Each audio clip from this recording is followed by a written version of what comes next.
берейік, иә. Бізде жалпылама құрмала сөйлемнің сіздер айтқандай үш түрі бар. Біз былай айтамыз, құрмала сөйлемдер жалпылама екі немесе одан да көп жай сөйлемнен тұрады дейміз. Ең кішісі сонда екі, иә. Екі немесе одан да көп деп айтамыз. Яғни ол үшеу, төртеу, бесеу, алтау, жетеу, 10 болуы мүмкін деген секілді. Енді қараңыз, бізде көп оқушы былай ойлайды. Салуасы неге қате кетіп қалған? Екі жай сөйлемнен тұрса салуас, екі жай сөйлемнен тұрса сабақтас, үш жай сөйлемнен тұрса аралас деп ойлайды. Оны шатастырмаймыз. Неге оны шатастырмаймыз? Себебі үш жай сөйлемнен тұратын салуастың да түрі бар. Үш жай сөйлемнен тұратын сабақтастың да түрі болады. Төрт жай сөйлемнен тұратын да салуас болады, төрт жай сөйлемнен тұратын да сабақтас болады. Ең бірінші мына нәрсені ұғыңыздар, екі жай сөйлемнен тұратын аралас болмайды ешқашан. Осыны түсініп алыңыздар. Аралас ең кемі үш жай сөйлемнен тұрады, бітті. Қатып қалған қағида сондай. Ал салалас пен сабақтас екіден бастап кез келген жай сөйлемде бола береді. Енді біз бүгін бастаймыз екі жай сөйлемнен тұратын құрмалас сөйлемнің түрлерін. Ал үш жай сөйлемді біз мұна салалас пен сабақтасты аяқтағаннан кейін өтеміз. Енді қараңыздар, салалас құрмалас сөйлем деген не? Бұл жерде бізде негізгі рөл ойнайтын баяндауыш. Яғни екі жай сөйлемнен тұрып, осы екі жай сөйлемнің де баяндауышы тиянақты аяқталатын болса, мен мына жерде бірінші жай сөйлемнен кейін нүкте қойып, келесі ойды бас әріппен бастап кете алатындай жағдай туындатса, ол бізде салалас құрмалас сөйлем. Ол не деген сөз? Мысалы, мен мына жерге бір сөйлем алайын, иә? Мысалы, бір сөйлем алайын. Ол ерте келді, ұйықтады. Төсегіне жатты дей салайық. Осы екеуін біріктірем. Қараңыздар. Ол ерте келді және төсегіне жатты. Енді қараңыздар. Бұл жерде сіздер былай ойлауларыңыз мүмкін. Мынаның және деген тұр бірінші сөйлемде. Тиянақты аяқталып тұрған жоқ, мен мынадан кейін нүкте қойып кете алмайын деп. Біліңіздер, ешқашан шылау бізде бұл жерде ескерілмейді. Біз бұны талдамаймыз мүлде. Мен сіздерге айтып тұрмын, баяндаушы тиянақты дедім ба? Бірінші сөйлем баяндаушы келді, екінші сөйлем баяндаушы жатты. Бітті. Мынау да тиянақты аяқталып тұр. Сондықтан мен не істей алам? Мынадан кейін нүкте қойып, төсегінде жатты дегенді не істей алам? Бас әріппен бастап кете алам. Мына жердегі шылаудың ең негізгі қызметі бар, мына екі сөйлемді бір-бірімен байланыстыру ғана болды. Сөйлемнің баяндаушы деп сіз және деген шылауды ала алмайсыз. Сонда салалас құрмалас сөйлем дегеніміз не десеңіздер, екі жай сөйлемнен тұрып, сол екі жай сөйлемнің баяндауыштары бір-бірімен тиянақты байланыс жасайтын болса, ол бізде салалас. Мен сіздерге жаңа мына келді де дегенді ала салайыншы, және дегенді алып тастайын да. Мынандай сөйлем болады, кейбір жағдайда. Ол ерте келді де төсегіне жатты дейді. Көбіңіз ойлайсыз, де деген тиянақты аяқталып тұрған жоқ қой деп. Бұл сөйлемнің баяндаушы келді ғой. Мынау де тек қана мына екеуін байланыстырушылық қана қызметте ғой. Шылау рөл ойнамайды мүлде. Қыздар, сөйлем, әсіресе салалас құрмалас сөйлем шылауға көп аяқталады. Ол кезде мына шылаулар рөл ойнамайды. Бұл тек мына екі сөйлемді байланыстырушы дейсіз да, бір ортадағы бір арқан секілді іспетті қарайсыз, болды. Баяндауыш десем, мынаны қарайсыз, міне жатты мен келдіге. Екеуі тиянақты аяқталып тұр ма? Бітті, салалас. Ал енді осының сабақтас түрі бар. Ол қалай? Ол ерте келіп төсегіне жатты. Ол кезде қалай? Мына жерде сіз не істей алмайсыз. Мына келіп дегеннен кейін нүкте қойып төсегіне дегенді міне бүйтіп, ол ерте келіп деп сөйлемді аяқтап тастап кете алмайсыз. Яғни салаласы сабақтаста не істейді? Екі жай сөйлемнен тұрады. Салаластың бірінші жай сөйлемінде, екінші жай сөйлемінде не істеу керек? Тиянақты бір нүкте қойып аяқтап кете алатындай аяқталу керек. Ал сабақтаста бірінші жай сөйлем міндетті түрде тиянақсыз аяқталуы міндетті. Сабақтаста бірінші жай сөйлем екінші жай сөйлемге бағыну керек. Бағыну деген қалай? Бірінші жай сөйлем ол ерте келіп деп қалдырып кетті да, сосын не істейді? Екінші сөйлемге айтады, менің айтқым келген ойды аяқтай салшы сен деп. Бағынады ғой, оған дұрыс қой. Өйткені аяқтайтын негізгі күші бар, ол екінші жай сөйлем.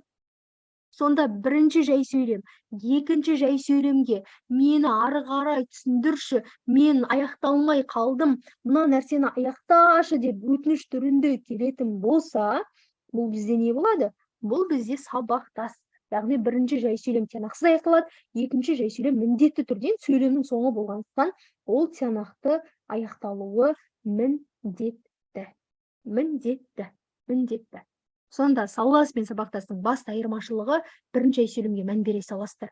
Көбі ойлайды екіншіге мән беріп алады. Мына сөйлемнің соңы болғаннан кейін самас мынаны да сіз жатып деп аяқтап кете алмайсыз ғой, иә? Бұны автоматты түрде сіз жатты деп аяқтайсыз, өйткені сөйлемнің соңы. Саллас пен сабақтасты ажырату үшін ең бірінші мән беретіндеріңіз бірінші жай сөйлем. Бірінші жай сөйлемнің баяндаушы тиянақты аяқталса, яғни мынадан кейін сіз нүкте қойып кете алсаңыз саллас, ал нүкте қойып кете алмай ары қарай аяқтауды талап етіп тұратын болса, ол бізде сабақтас болады.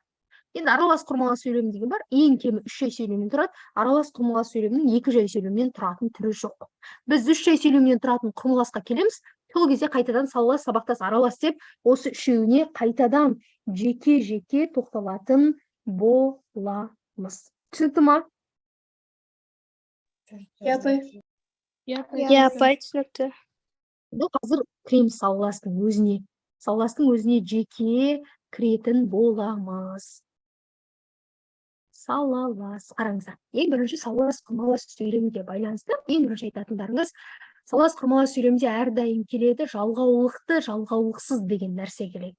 Бірінші сол нәрсені түсініп алайық. Жалғаулықты деген не, жалғаулықсыз деген не, е? Мына жаққа жалғаулықтыны жазайық. Жалғаулықты, мына жаққа жалғаулықсыз. Енді ол қалай дейтін болсаңыздар, бізде жалғаулықшылаулар бар. Естеріңізге түсірсеңіздер, ыңғайластық жалғаулықшылау, қарсылықты жалғаулықшылау деп. Яғни сөйлемнің ішінде екі жай сөйлем бір-бірімен жалғаулықшылаулар арқылы байланыс жасайтын болса, ол бізде жалғаулықты салалас құрмалас сөйлем болып табылады. Яғни салалас құрмалас сөйлемді ажырату үшін сіздерге бірінші білу керек нәрсе ол жалғаулықшылаулар. Яғни сіз жалғаулықшылауды жақсы білсеңіз, мұны 6 түрде емін-еркін ажырата аласыз. Ол қалай? Ең бірінші жалғаулықтарын жазып алайық.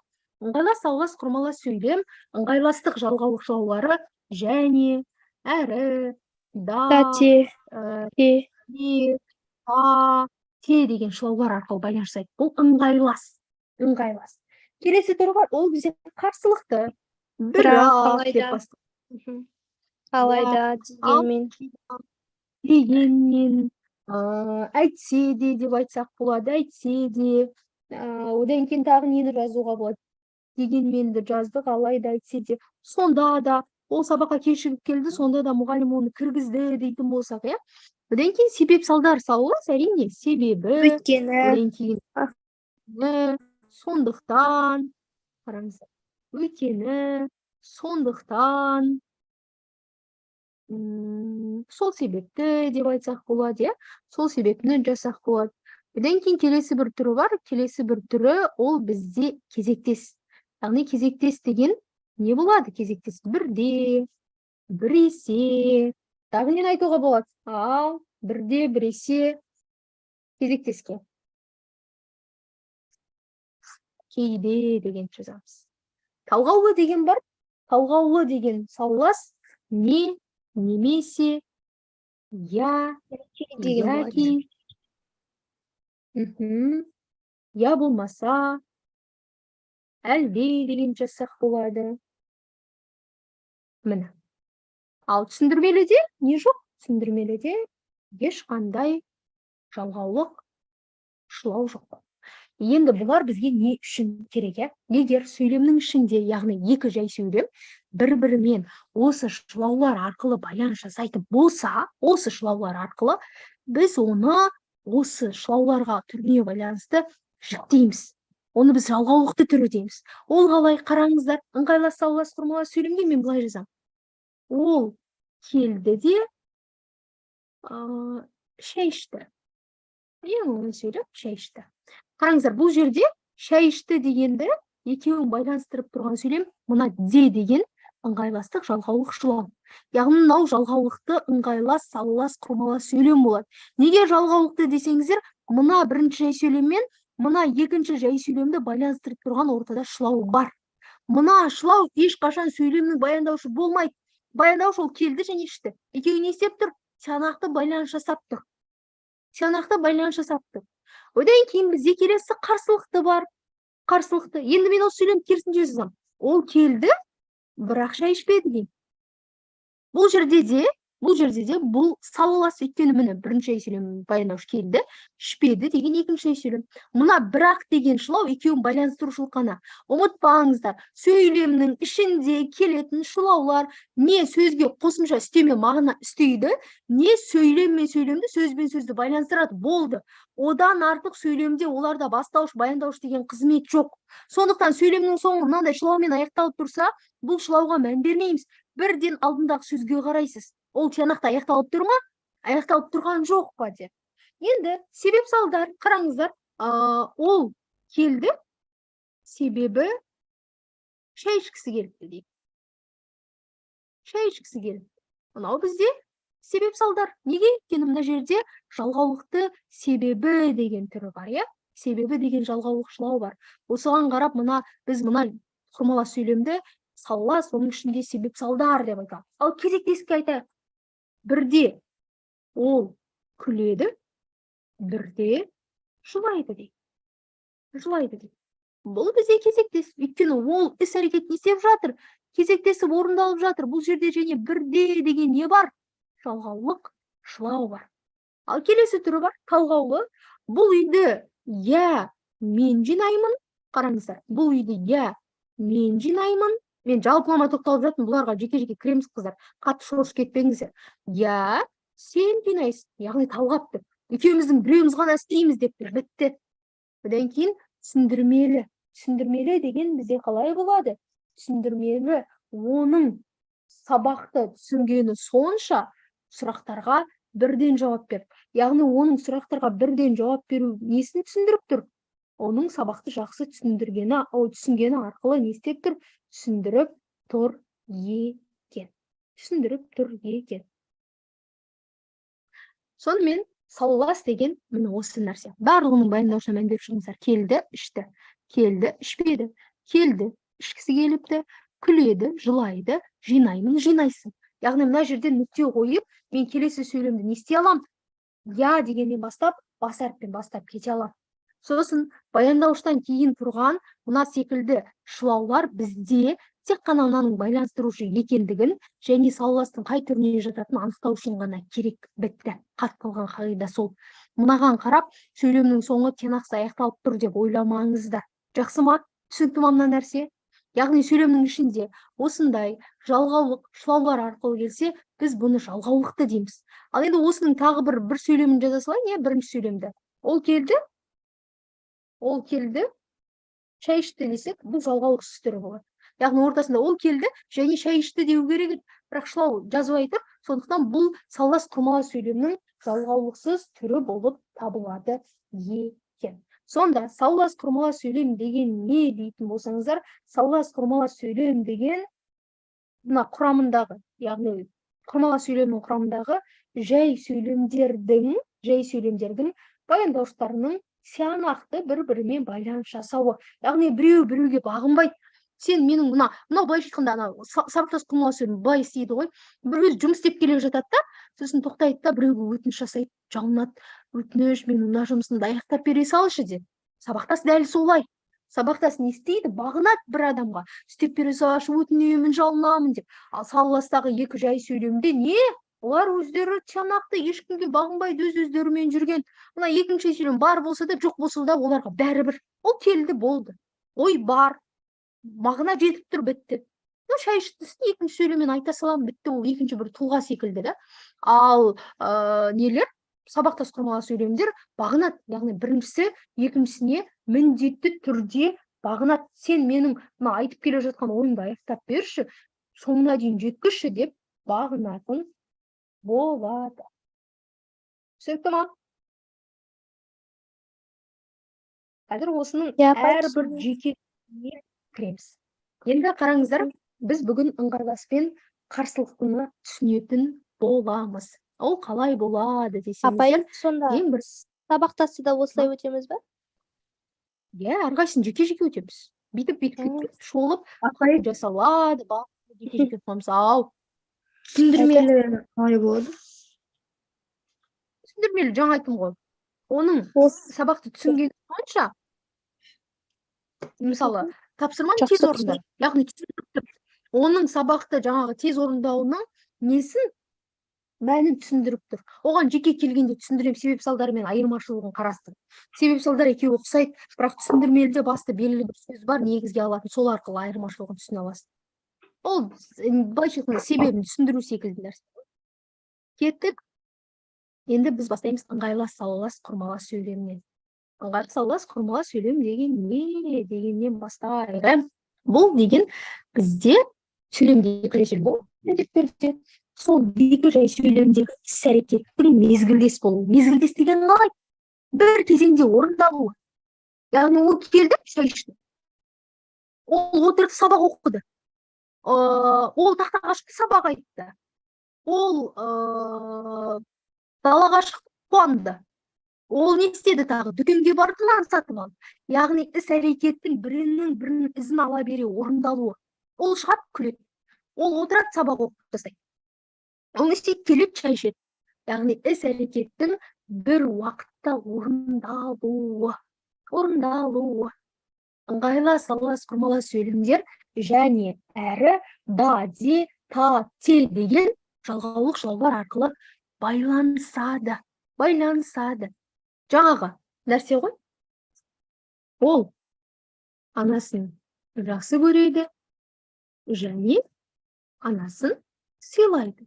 Яғни не істейді? Ол анасын бір жағынан жақсы көреді, екінші бір жағынан сыйлайды. Екеуі қалай орындалып тұр? Бір сәтте айтылып тұр ғой. Ол анасын жақсы көреді, сонымен қатар сыйлайды. Екі іс-әрекет адамның бойында бір сәтте жүзеге асып жатыр, иә? Жақсы көру және сыйлау деген сезімдер. Дәл осы секілді, ол оның, қараңыздар, әрі қарындасы, әрі несі десек болады, әрі досы дейді. Яғни бұл жерде де екі дүние бірден орындалып жатыр. Яғни ол бір жағынан қарындастың рөлін атқарып жүр, екінші бір жағынан не істеп жүр? Ағасына бір дос секілді болып жүр. Көрдіңіздер ма? Екі дүние бір уақытта орындалады. Ол келді де сабақ оқыды. Яғни ол бірінші келеді, сосын бірден сабақ оқиды. Бітті. Сабақ оқиды. Міне жасалуы осы. Міне мына жерде ең бірінші және деген шылау арқылы тұр. Екінші әрі деген екі рет қайталанып тұр. Қараңыздар, ол оның әрі қарындасы, әрі досы. Ол оның қарындасы, әрі досы дей салсақ та болады. Бұл жерде екі рет қайталау, қайталамау, ол сіздердің нелеріңіз, еріктеріңіз. Мен жай ғана бұл жерде екі рет жаздым. Ол келді де, міне екі сөйлемді байланыстыру үшін негізгі шылау ол де.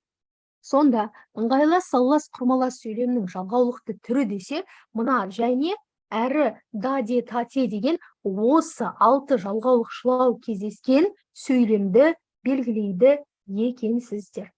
Ыңғайлас, салалас, құрмалас сөйлемнің жалғаулықсыз да түрі болады екен. Ал енді жалғаулықсыз түрі болған кезде оны қалай ажыратамыз дейтін болсаңыздар, мына нелердің бәрін ала саласыздар. Және, әрі, да, де, та, тені аласыздар да, екі жай сөйлемнің ортасына үтір қоя саламыз. Ол қалай дейтін болсаңыздар, мысал ретінде, жасылға қандай түс сәйкес келеді, мынаның бәрі көрінбей қалып жатыр. Мысалы қараңыздар, ол анасын жақсы көреді, сыйлайды, бітті. Және дегенді жазбай қойыңыздар, сыйлайды дей салыңыздар болды. Ол оның қарындасы, досы, яғни екеуінің бірдей іс-әрекетін атқарып жүргендігі. Әріні негізі көп жағдайда алған жақсырақ, ол әрі дегеннің біреуін алайықшы, жарайды. Өйткені сөйлем кішкене етіп кетеді. Ол келді, сабақ оқыды. Міне бұл бізде жалғаулықсыз түр, яғни жалғаулық шылауларды алып тастады. Енді апай бұны қалай ажыратамыз десеңіздер, ең басты ыңғайлас, салалас, құрмалас сөйлемнің жалғаулықсыз түрі десе, мына етістігіне мән бере саласыздар. Екі етістік бірдей жасалады. Соңындағы баяндауыш болып тұрған сөз бірдей жасалады. Қараңыздар. Қарындасы, досы.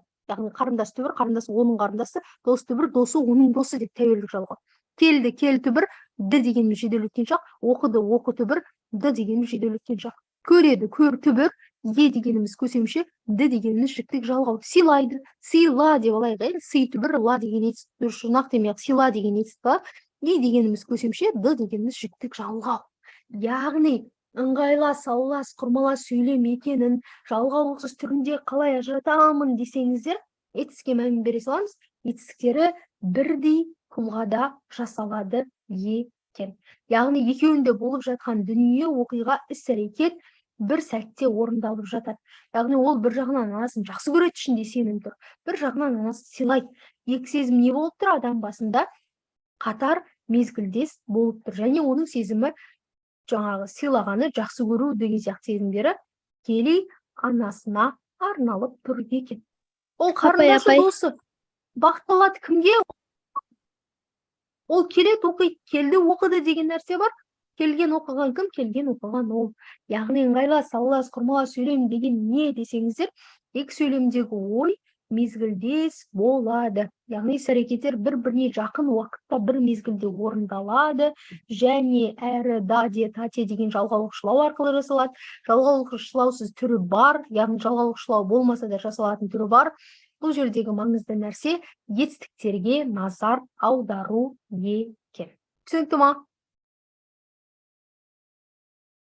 Иә, бачан менде қатқап еді. Сонда көреді, сыйлайды, қарындасы досы, келді, оқыды деген секілді ғой. Бұлар тек жалғаулықсыз етіп тұр ғой.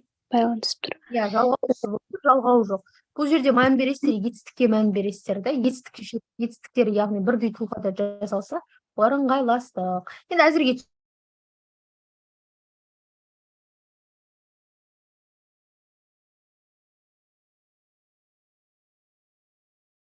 десе, бірден қарама-қайшылық, антоним іздеп кетеді сөйлемнің.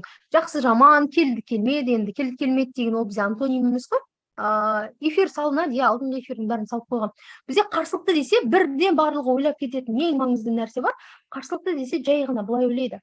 Қарсылықты ол жақсы, жаман, келді, келмеді, енді мағыналық жағынан қарама-қарсылық. Сондай іздейді сөйлемнің ішінен. Қарсылықты деген ондай нәрсе емес. Қарсылықты дұрыс, екі сөйлемдегі ойдың бір-біріне қарама-қарсы болуы. Сөздің деген жоқ, қараңыздар. Жақсылап естеріңізде сақтаңыздар. Екі сөйлемдегі сөздің бір-біріне қарама-қарсы болуы деп, ана жерде жақсы, мына жерде екінші сөйлемде жаман деген сөз тұру керек деген жоқ. Бұл жерде екі сөйлемдегі ой деп тұр. Яғни бірінші сөйлемде адамның ойы болады. Дәл сол ойы екінші сөйлемде естелмей қалса, орындалмай қалса, ол қарсылықты болады. Ол қалай? Қараңыздар. Бірақ сөйлем мысалға келтірем.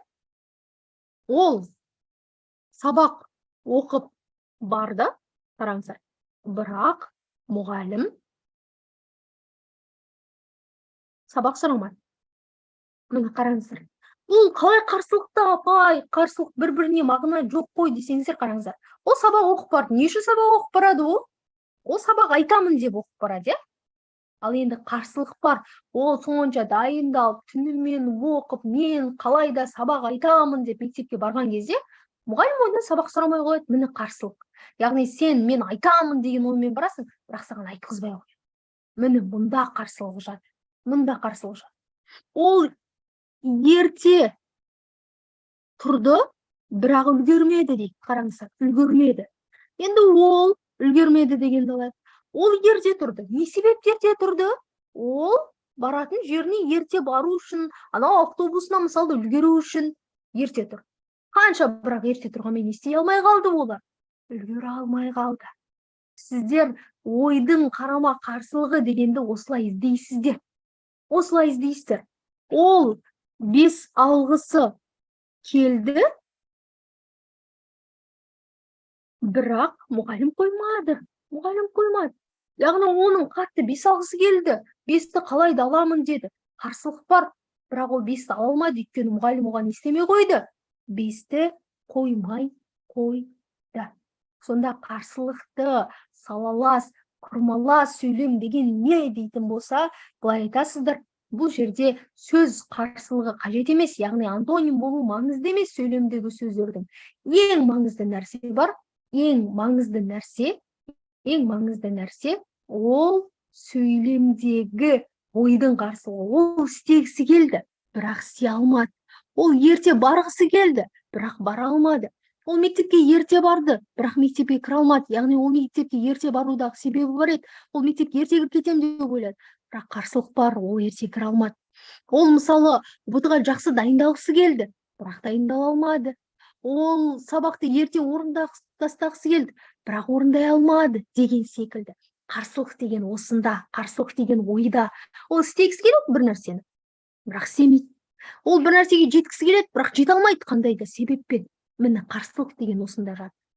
Қарсылықты салғылас құрмалас сөйлемнің жалғаулықты түрлері, бірақ дегенмен сонда да, сөйтсе де, сөйткенмен, әйтсе де, әйткенмен, алайда дегенмен жасалады. Яғни қараңыздар, ол сабақ оқып барды, бірақ мұғалім сабақ сұрамады. Ол ерте барды, дегенмен мектепке кіре алмады дейміз. Яғни оның ерте барудағы мақсаты бар еді, мектепке ерте кіріп кету. Дегенмен ол не істей алмады? Мектепке ерте кіріп кете алмады. Ол сабақты жақсы айтты, сонда да мұғалім оған жақсы баға қоймады дейміз. Яғни ол жақсы айтты, жақсы баға алуы керек еді, бірақ не істеді мұғалім оған? Жақсы баға қоймай қойды. Ол сабақтан қатты қиналды, сөйтсе де сабақты тырысып оқыды. Енді ол сабақтан қатты қиналып оқығаннан кейін ары қарай оқымай қою керек еді, бірақ ол не істеді? Керісінше сабақты тырысып оқыды. Ол бүгін үйіне ерте келді, әйтсе де үйде ешкім болмады. Яғни оның ерте келудегі мақсаты бар еді, үйде бірде біреу болады-ау, мен үлгеріп барамын-ау деп. Бірақ не істеді? Үйге келгенде оның ойындағыдай үйде не істемеді? Адам болмай шықты. Міне осы нәрсе. Қарсылық деген осы, қарсылық деген ой қарсылығы. Бастысы бірақ дегенмен, сонда да, сөйтсе де, сөйткенмен, әйтсе де, әйткенмен, алайда деген арқылы жасалады. Ал енді мұның жалғаулықсыз түрі қалай жасалады десеңіздер, қараңыздар, мына жерде үтір тұр ғой, үтір түрі. Мына бірақ деген сияқты, дегенмен, сөйтсе де деген оны сызықша қоя саласыздар болды. Бұл тек қарсылықтыға ғана тән нәрсе. Яғни тыныс белгі.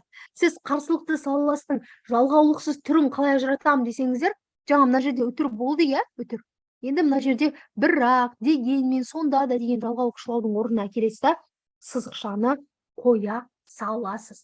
Міне осы сызықша сізде бірақ деген ұғымды, немесе дегенмен деген ұғымды береді. Ол сабақ оқып барды, мұғалім сабақ сұрамады. Яғни мына жерде тұрған сызықша бірақ дегенді білдіреді. Ол ерте тұрды, үтір қала береді.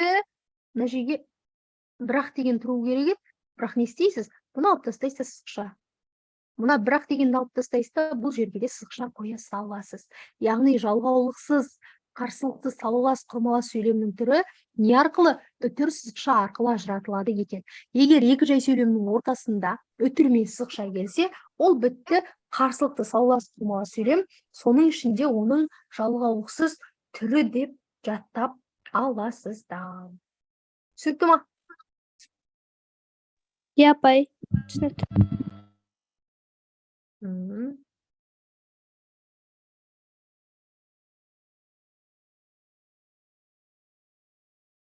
Түсінікті, апай. Бізде осы салалас жалпы тақырыбы аяқталды. Енді қалай жасаймыз? Енді бізде мынандай нәрсе бар. Құрмалас сөйлемді талдау дегенді түсіндіріп жіберейін, қалай талдаймыз? Құрмалас сөйлемді талдау деген кезде бір сырттан бірдеңе алудың қажеті жоқ. Дәл мына сөйлемді осылай ала салайық та, мысалы, өшіріп тастайын қазір. Өшіріп тастайын. Енді былай жасайын. Қараңыздар. Енді мен сөйлемді. Ол ерте тұрды, бірақ үлгермеді, бірақ сабаққа үлгермеді дейді. Дәл осы сөйлемді мен талдай салам. Қарсылықты? Енді қарсылықты, енді осы екеуін бөле салам да, екеуін жеке-жеке жай сөйлем талдай салам, бітті, қиындық жоқ. Кәдімгі біз синтаксик талдап жүрсек қой, білесіздер ма? Үлгермеді, үлгермеген ол жасырын келгенмен де мына бастауыш екеуіне ортақ деп те ала берсеңіздер болады, қатты бір айырмашылығы жоқ. Неге үлгермеді, сабаққа үлгермеді, мынау бізде толықтауыш болады дейсіз. Не істеді? Тұрды. Тұрған кім? Тұрған ол бастауыш болады. Ол қашан тұрды? Ерте тұрды дейсіз. Мынау бізде пысықтауыш болады. Міне осылай талдай саласыз. Ал сөз тіркесіне қалай талдаймын деген ой туындаса, сөз тіркесіне де дәл осылай бір даладан алып ештеңе қажет емес. Осыдан жеке екі сөйлемнен сөз тіркесін құра аласыз. Яғни ең бірінші ол тұрды дейсіз. Ешқашан ерте үлгермеді деп екеуін байланыстыру қажет жоқ. Жеке сөйлем ретінде аласыз да, болды, ол тұрды, ерте тұрды дегенді аласыз. Енді екінші сөйлемге өтесіз, сабаққа үлгермеді дегенді ала саласыз болды. Немесе ол үлгермедім деп жазсаңыз болады. Қатты бір айырмашылығы жоқ. Үлгермеді дейсіз. Осылай сөз тіркесіне талдай аласыз. Етістікте төртеуі де етістікте болады. Мынау мен мынау предикаттық қатынас болады. Ерте тұрды деген бізде жанасу болады. Пысықтауыштық қатынас болады, сабаққа үлгермеді, толықтауыштық қатынас, меңгеру болады, байланысу түрі мынау жалғау арқылы, мынау жалғау арқылы, мынау жалғау арқылы, мына екеуі де жалғау арқылы байланысты деп айтамыз, төртеуі де жалғау арқылы байланысты. Жалпылама осылай талдай бересіздер, қиын. Бізде көп оқушы құрмалас сөйлем талдау десе, уже тартынады да, шындап келгенде мүлдем қиындық жоқ. Сонда бізде жалпылама салалас құрмалас сөйлемнің біз сіздермен екі түрін өттік, ыңғайлас және қарсылықты. Ыңғайлас және әрі даде тати арқылы, оның жалғаулықсыз түрі үтір арқылы ажыратылады дедік. Екі жай сөйлемнің және неге назар аударамыз? Баяндауыштар, яғни сөйлемнің соңындағы етістіктердің бірдей болуына назар аударамыз дедік. Ал сабақ қарсылықты салалас құрмалас сөйлем бірақ дегенмен, әйтсе де деген, алайда дегендер арқылы байланыс жасайды, жалғаулықты түрі. Ал жалғаулықсыз түрі үтір сызықша арқылы. Яғни кез келген сөйлемде үтір сызықша қатарынан келді ме? Үтір сызықша қатарынан келді ма? Ол бізде не болады? Ол бізде бітті қарсылықты салалас болады. Яғни жақсылап жаттап алыңыздар. Біз жалғаулықты жалғаусыз түрлерін өтеміз. Тыныс белгіні де міндетті түрде сұрақ қылып сұрайды да. Сонда ыңғайлас салалас құрмаластың жалғаусыз түрлеріне ең басты нәрсе үтір қойылады. Ал қарсылықта үтір мен сызықша қойылады. Мына сызықша бірақ дегенмен деген сияқты шылаулардың орнына жүр деп есептесеңіздер болады. Түсінді ма? Иә, апай, түсінікті. Жақсы. Енді былай жасайық. Қолдарыңызға бір әдеби шығарманы алайық. Сол жерден қазір сөйлемді оқи отырамыз да. Біреуміз оқимыз. Қалғандарымыз соның ішінен салалас құрмалас сөйлем кезіктірсіп бірден айтамыз. Солай тауып көрейік. Көзбен көрмей, тыңдап тауып көрейік та. Мысалы, менің алдымда қазір ұшқан ұя бар, иә? Апай, сіз оқып көріңізші өзіңіз. Жақсы. Мен басын бастап оқиын. Сіздер тауып көріңіздер, иә? Жарайды. Мен жай сөйлеммен араластырып оқимын, бірақ тапқан кезде апай деп айтсаңыздар, мен тоқтаймын. Сосын қайсы екенін айтып бересіздер, иә? Жарайды. Кеше бұл көргенімізді әкеме айттым. Әкем түнерген күйі үнсіз киінді де Нығметтің үйіне бет алды. Әкем барғанда жарылқасын үйдің іргесінде сандырақтап жатыр екен. Алақанына салып көтеріп әкелді де сүт тамызды. Көтеріп ана оның алдында бет бұрды дедіңіз ба? Сол да болды емес па? Бар ғой де. Үнсіз киінді де. Ой, ыңғайластық салалас бар. Екеуі де ыңғайлас, салалас, құрмалас сөйлем. Екеуі де не түрі? Жалғаулықты түрі, иә? Екеуінде киінді де дегенде де деген жалғаулық шылау бар. Одан кейін әкелді де дегенде де деген жалғаулық шылау бар екен. Ал енді кеттік. Түні бойы кірпік қақпай, әл үстіндегі жарылқасынды күзетіп отырдық. Тек таң алдында бала көзін ашты, төңірегіне қарады. Қайда жатқанын аңғара алмай баж ете түсті. Әкем маңдайынан сипап, еркелете тіл қатты, жұбатып отыр. Мынау жалғаулықсыз түрі ғой, апай. Иә, қайсысы? Жалғаулықсыздан апай ұмытып қалып отырды деген бар сөз. Апай сабақта салалас болып тұр, апай. Себебі екеуінің де баяндаушы бар ғой. Ой, тек таң алдында бала көзін ашты, төңірегіне қарады. Екеуінің де жасалу жолы ашты, қарады. Яғни екеуі бірден орындалды ғой. Ол көзін аша салды да қарады, бітті. Екеуі мезгілдес, яғни ыңғайлас құрмалас сөйлемнің жалғаулықсыз түрі екен. Ал кеттік. Өзінің болашақ өмірлік жолдасын ауылда алғаш көрген Үбиян оны жақтырмапты. Екеуі бір-бірінен қалау таппай алшақтай беріпті. Әкем ертеде берген уәдесін бұзбады, алысқан батадан аттақсы келмеді. Жалғаулықсыз. Осылай. жалғаусыз. Жақсы, осылай. алайда әжем немересінің күн Иә. шылдырын Қалалас ыңғайластық жалғаулықсыз болды. жақсы. Мына жерде алайда деген арқылы қарсылықты түрі бар, иә? Ол қажет алайда деген. Иә, алайда деген арқылы жасалған. Мән беріңіздер осындай нәрсеге. Иә.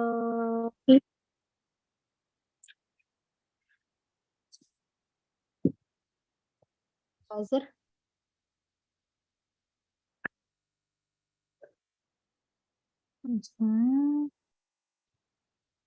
Бұнағы көбіне ыңғайлас екен.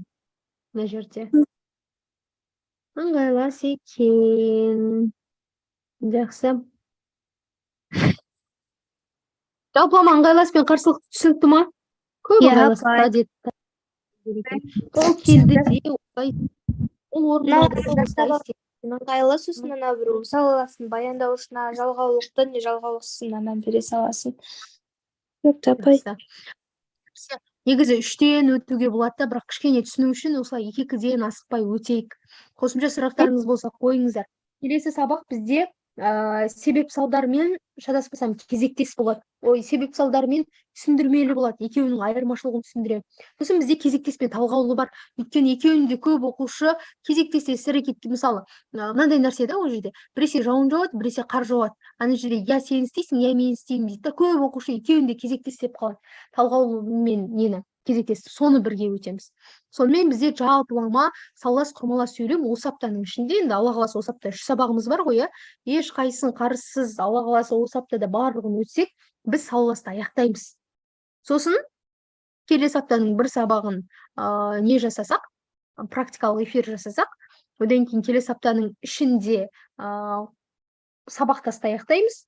Одан кейін араластыққа бір сабақ арнасақ, сонымен бізде енді шамамен таза өтетін практикалық сабақты қоспағанда 2 сабақ, анау 3 сабақ, 5-6 сабақ қалды. 6 сабақтың ішінде біз қазақ тілін толыққанды аяқтаймыз. Ары қарай практика жасаймыз. Сондықтан анау әдеби шығармаларыңызды көп қылып дайындап қойыңыздар. Соның барлығын аламыз да ашып ішінен сөйлемдерді тауып, сөз тіркесі болсын, сөйлем болсын, бәрі бойынша талдау жасайтын боламыз. Ал енді бізде әлі 15 минут уақыт бар. Сұрақтарыңыз болса, қыздар, бірге талдап жіберейік. Қыздарға қоятын сұрақтарыңыз болса, жалпылама, түсінбей жүрген нәрселеріңіз болса, ашық-ашық сұрап алыңыздар. Өйткені түсінбей жүрсеңіздер жүре бересіздер. Мына жерде мысалы Дилназ кіріп отыр. Дилназ, сізде қандай мәселе бар?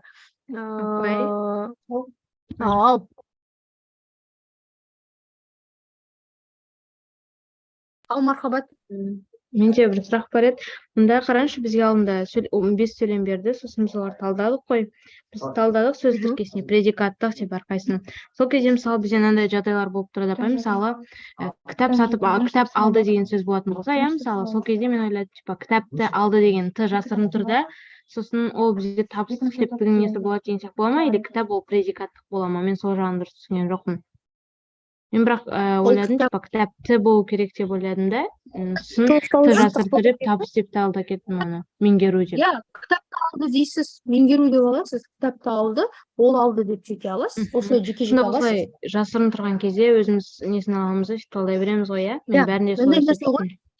Иә, сөйлемді талдаған кезде ең маңызды нәрсе бар, баяндауышты, сосын бастауышты тапқаннан кейін сөйлемде 2 бастауыш болып қалады ғой кейбір жағдайда, мысалы элементарный былай айтайықшы, сұрақ қою арқылы бастауышты таба алмайтын сөйлемдер болады, сөйлемдер болады. Ал бұл жерде сіз сұрақ қою арқылы бастауышты таба алып жатырсыз. Тапқандықтан сөйлемде 2 бастауыш болып қалса, мысалы екіншісі не ілік септігі жалғану керек, не табыс септігі, бітті. Қатып қалған қағида осындай. Өйткені жай сөйлемнің ішінде ешқашан 2 бастауыш болмайды. Соны естеріңізге сақтаңыздар, болды. Егер сіз баяндауыштан бастауышқа сұрақ қою арқылы бастауышты таба алсаңыз, мысалы қараңыз, ағаш биыл биік өсті дейік, биік өсті дейік. Немесе ағаш кесті дейік. Осы екеуін ала салайық. Осыдан ақ. Екеуінде де ағаш, қараңыздар, бірақ талдау кезінде өсті. Өскен кім? Өскен ол демейсіз. Өскен не? Өскен ағаш дейсіз. Міне қараңыз. Мына жерге ол деген бастауыш жасырын тұр. Ол қалай өсті? Ағаш өсті демейсіз ғой, Ал мына жерде кесті. Кескен кім? Кескен ағаш емес қой. Kesкен, иә? Kesкен ол. Ол нені кесті дейсіз? Ағашты дейсіз. Міне айырмашылық. Екеуінде де ағаш. Бірақ бұл жерде шешетін нәрсе баяндауыш. Сіз баяндауыштан басталыққа сұрақ қоясыз бірінші. Өсті. Өскен кім? Ол. Ол қалай өсті? Биік өсті. Қашан өсті? Биыл өсті. Не өсті? Ағаш өсті демейсіз ғой, иә? Өскен не? Өскен ағаш. Кесті. Кескен кім? Кескен ағаш емес қой. Ағаш өзін өзі кеспейді ғой, иә? Міне осы жағынан кішкене логикаға салып көріңіз. Жаңағы сөйлеміңізді қайталаңызшы, Мархабат. Соны да бір мысалға келтіріп жіберейік. Кітапқа байланысты ма, апай? Иә. Ол кітап алу керектігін есінде сақтапты деген сөйлем болды. Болды ғой. Кітап алу керектігін Мына есінде жерден сақтапты. сөз керектігін Мұнда есінде сақтапты. Бұл жерде самаса ғой. Қараңыз, не істепті? Сақтапты. Сақтаған кім? Сақтаған ол, иә? Нені Енді қазір сақтапты, ол нені кітап алу керектігін, мынаның барлығы самасы бой тоқтауыш болып кетеді ғой. Болды. Бұл жерде кітапты деп алудың қажеті жоқ. Несіне сақтады ол? Кітап алу керектігін, не? Бәрібір бұл жерде несіне сақтады? Алу керектігін, нені кітапты десеңізде бәрібір айырмашылық жоқ, мынау толықтауыш болады, бітті. Жақсы, апай. Түсінікті. Тамаша. Жаңағы мына жерде логикаға саласыздар ғой, өсті өскен кім? Ол өскен қалай? Ағаш демейсіз ғой, иә? Осы талдауға мән беріңіздер. Ағаш кесті. Ағашты кесті. Ағашты кесті болады. Осындай сөйлемдер. Қыздар, кімде қандай сұрақ бар? Осы түсінбей жүрген.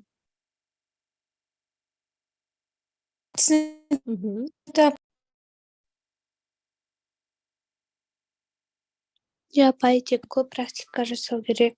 Кейбір практикаларды былай қатты керемет талдай алмаймын, бірақ та. Қыздар, Маған қазір мынау сауаласты жақсылап түсініп алыңыздар. Сосын біз сабақтасқа өтеміз. Сабақтасқа өткеннен кейін қыздар аяқтаймыз ғой. Сіздерге дайындалуға біраз уақыт беремін. Ол кезде біз практика жасай тұрамыз, иә? Бір апта ма, қайталауға. Бір аптадан кейін зачет аламын. Кәдімгідей әрқайсыңызды жеке-жеке кіргізіп алып, сабақ үстінде жарты сағат біреуіңіз деп бөліп тастаймын да, сөйтіп зачет аламын. Мүмкін 1 сағаттан аламын. Сосын деңгейлеріңізді көреміз. Сондықтан қазірден уақыт бар кезде барлық талдауды жасап, түсінетін нәрселеріңізді, білмейтін нәрселеріңізді біліп, қарап алыңыздар. Сол кезден бастап біз жаңағы тест талдап бастаймыз, сіздер өткен тақырыпты аяқтайсыздар да. Мен сіздерге ана тақырып тестті талдап отырған кезде түсіндіре аламын да, мен салт деген осылай өтіп едік қой, міне мынау деп, сонда сіздердің естеріңізге түседі. Мен неге тест талдатпаймын? Өйткені ойларыңызда жоқ нәрсені мен 10 жерден 1000 жерден айтсам да бәрі есіңізде қалмайды да ол. Ертеңгі күні қайтадан сол сұрақ келсе қателесіп отырасыз. Сондықтан өтіп, барлығы бітті, түсіндау деген кезде барып, сіздер дайындау деген кезде барып тест талдаймыз, онда сіздерге де жеңіл болады.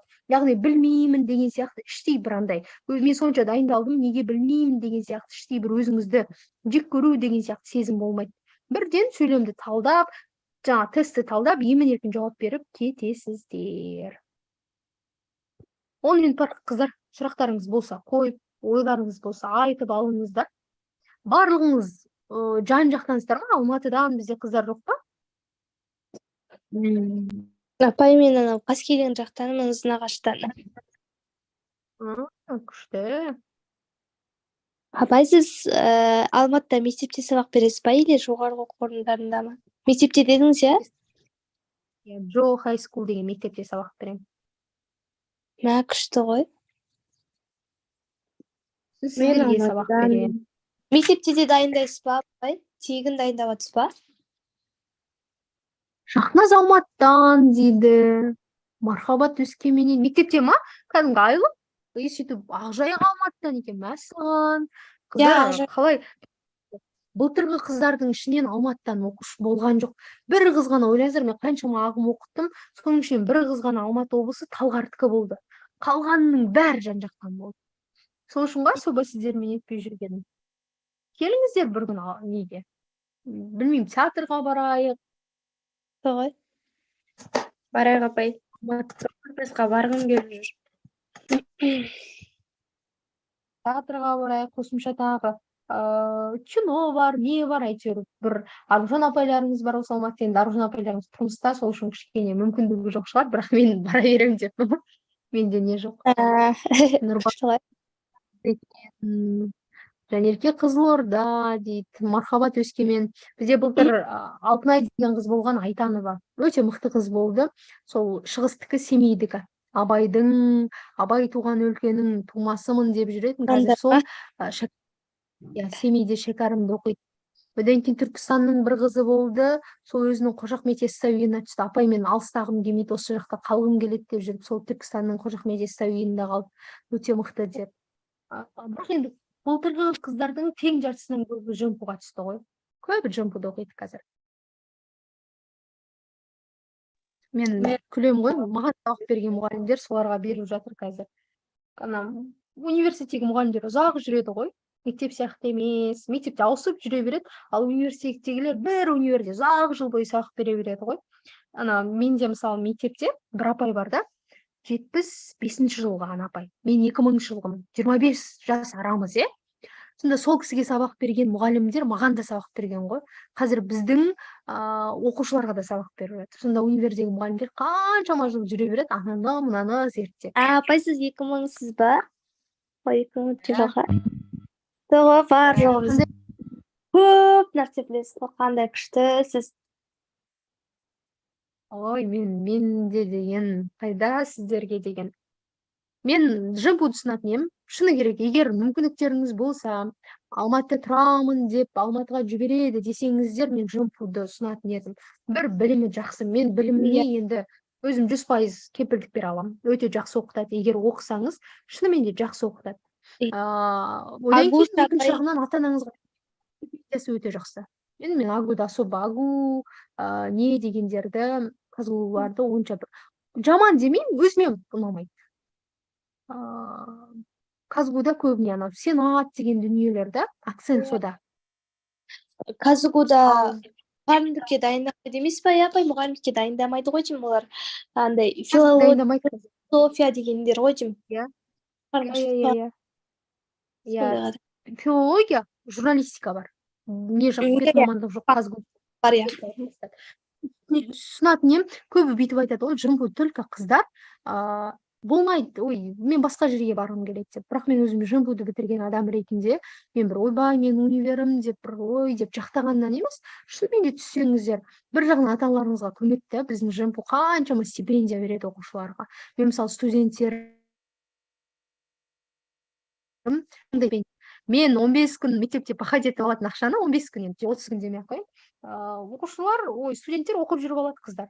Мен айтамын ғой, студенттер ең бай деп жымпуды оқитындар. Өз-өзіңізді қамтамасыз етесіз. Яғни ата-анаңыздан киімге, анаған, мынаған деп артық ақша сұрамайсыз. Бір жағынан білім алып жатсыз, бір жағынан өз жағдайыңызды жасап жатырсыз деген нәрсе ғой. Иә, күшті. Мүмкіндіктер болса, сондықтан Рухшон апай мен Аружан апай да сол жерде ғой, иә? Аружан апай Казгуде оқиды. Казгуде ма? Ол кісі Рухшон апай жымпуды оқиды. Рухшон апайларыңыз менің оқушым ғой, 2022 жылға.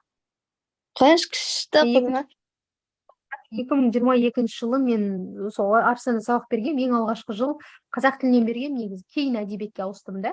Негізі мен әдебиетте емес, мен негізі тіл саласының маманымын, таза филологпын. Әдебиетті оқушылармен бірге дайындалып жүріп неттім десем болады әдебиетті. Өйткені біз әдебиет оқыдық енді, бірақ біз тереңдетіп оқыған жоқпыз да әдебиетті.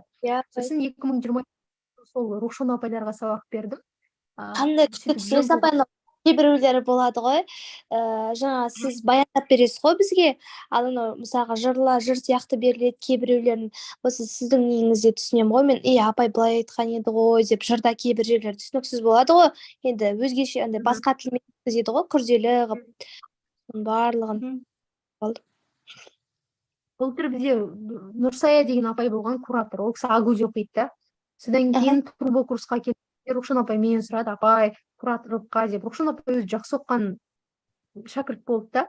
Содан кейін бірден сол кісіні келіп тест тапсырыңыз деп, ол кісі келіп тест тапсырып, сонымен түсіп кет, неге кураторлыққа қабылданды, биыл сіздерді куратор болып алды ғой. Былтыр барлық ағымда алған жоқ, биыл сіздерді қайта алды ғой. Сондай. 2020 жылғы түлектер бар, енді ол кісілер келесі жылы куратор болып келетіндер, биыл бірінші курсқа үйреніп алғаннан кейін. Осы сіздер жақсылап дайындалсаңыздар, кейін сіздер келесіздер. Үлкен көмек қой негізі бұл жақ. Студенттерге мүмкіндік та. Мысалы, біздің кезімізде студенттерге ондай жұмыс болған жоқ. Онлайн енді дамып келе жатыр ғой. Иә. Сондай мүмкіндік. Жұртқа беріп соғуға- көрмедіңіз ба? Сабақ? Жоқ, мен негізі бұл Арыстанға да аяқ асты келдім, ОБТ жолында аяқ асты бастап кеттім десем болады. Маған негізі кішкентай балалармен жұмыс деген жаңағы ұнайды көбіне. Мә, апай біз алдында мұғалім болып сабақ берген кезде ма, 5-ші сыныптар миымды ашып жіберді ғой. Кішкентай балалармен маған қиын сияқты ше. Басың ауырды. Анау артық сұрақтары, сөздері көп, шуы көп.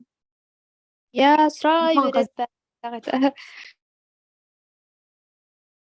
Мгм. Басқа қыздар, алматылықтар, бір күні жиналайық, айтыңыздар. Бір босаған уақытта, мына демалыста жиналсақ болады, алдымыздағы демалыста. 1 тоқсан біткеннен кейін менде көп уақыт болады деп, Алла қаласа бір 4-5 күн демалатын шығармыз. Сол кезде болады. Театрға барайық бір күн, әдемі бір қойылымды тауып. Сондай. Иә, апай, сөйтейік жиналып. Алып қосарларыңыз бар ма? Сіз неге келсеңіз болады, аяулым? Апортқа келген кезде айтсаңыз болады. Маған апорт жақын. Ең жақыны маған апорт негізі. О, апай Үйімнен. қайда тұрасыз? Мен не жақта тұрам? Станция Чумалғанды білесіздер ма? Апай, сол жердесіз ба не? Ол жерде тұрмаймын, оның бер жағында станцияға жетпей, анау бір ауылдарда тұрам, Ақсеңгір деген. Мен ата-анам осы жақта тұрады, сол үшін мен де осы жерде тұрамын деп па. Почти станция Чумал. Қайда? Қалқаманда. Бәріміз жақын екенбіз, апортта жиналсақ болады екен ғой. Иә. Жақсы қыздар. Иә, апай, апортта да Ақылдасып барып көресіздер. айтсаңыздар, сосын сөйтіп жиналып кездесейік. Қалған қыздар, сіздермен онлайн кеш жасайық. Жақсы ендеше қыздар, келесі сабақта кездескенше, сұрақтарыңыз болса қойыңыздар, әдебиеттен шығармаларды оқыңыздар. Біз ше дейтін Нұрбақыт, сіздермен онлайн кездесу жасаймыз. Кейін сосын Алматыға келген кезде тағы да Алла қаласа бәріңіз Алматыға оқуға түссеңіздер. Сіздермен енді біз 6 ай деп, негізі енді академияның несі сол ғой, енді біз ары қарай да бірге жүре береміз сіздермен. ОБТ-ға кіргендеріңізше бірге жүрем. Сол қыздар, аман болыңыздар, сау болыңыздар, келесі кездескенше, амандықта кездесейік. Сау болыңыз, апай. Сау болыңыз, апай.